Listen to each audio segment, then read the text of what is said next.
Hello, everybody. I'm Dr. Kelly MacCath-Moran.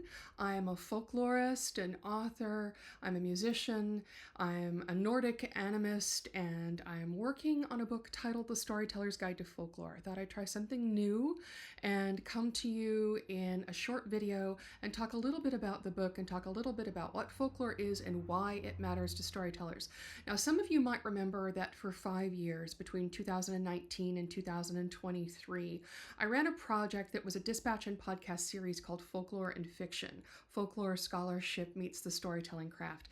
And in it, I talked a lot about myths, legends, fairy tales, tall tales, superstitions, charms, curses, folk customs, material culture. And the reason why I did this is because these things matter to us as people, so they're going to matter to our characters as well. But let me back up a little bit. Let me start with this excerpt from the book in progress. So here we go. I'm going to look over here. So folklore.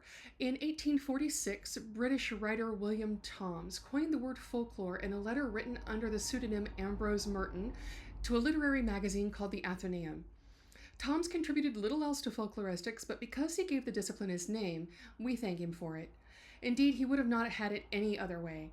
Folklore scholar Alan Dundas writes that among other self-congratulatory gestures, he was given to jotting versions of the following quatrain on the backs of photographs and calling cards. Quote, "If you would fain know more of him whose photo here is, he coined the word folklore and started notes and queries." End quote. However, it was another 126 years before folklore scholar Dan Benamos penned the most famous definition of the word, calling it artistic communication in small groups. It's a short definition that does a lot of work because it tells us that folklore is creative, communicative, and communal, which is a far cry from the popular conception of folklore as a collection of quaint beliefs and tales about the past. For example, when I tell people that I have a PhD in folklore, many ask if I study fairy tales like Cinderella. I do, but I also use the term ethnographer to describe myself, and my doctoral dissertation was about ethical belief and political theater in animal rights activism. My dissertation supervisor has written about Ukrainian paganism, the war in Ukraine, and the role of divination in the Russian political landscape. That's a wide variety of subject matter, and it's all folkloric. Why? Because people make folklore, and we're a diverse species in constant motion. Now, this brings us a whole lot closer to what I was talking about before I read the excerpt, about this idea that if we're making material culture, then our characters are going to make material culture. If we find objects meaningful, then our characters are going to find objects meaningful. For instance, this very large print behind me is a prop from The Man in the High Castle, the Philip K. Dick inspired series that imagines a different ending to World War II. And this particular print was painted over and over and over again in the series and came to represent the importance or the use of art against fascism, the power of art against fascism. And my husband bought it for me on a birthday when he took me to this place called the Amazing Savings Warehouse in Halifax. Seriously, it's exactly what you think it is. It's this big old warehouse full of like third-rate stuff that people buy at junk sales and that sort of thing. I went in and he took me to this little corner of the Amazing Savings Warehouse. I mean, I actually think there was a big plastic moose as you walked in the door, seriously. So anyway, there were several of these. And I remembered immediately the episode in The Man in the High Castle where these were being painted over and over and over again. This was hanging in the scene. And I was so delighted to have this in my office that we brought it home. And so it hangs above my personal altar, my personal sacred shrine.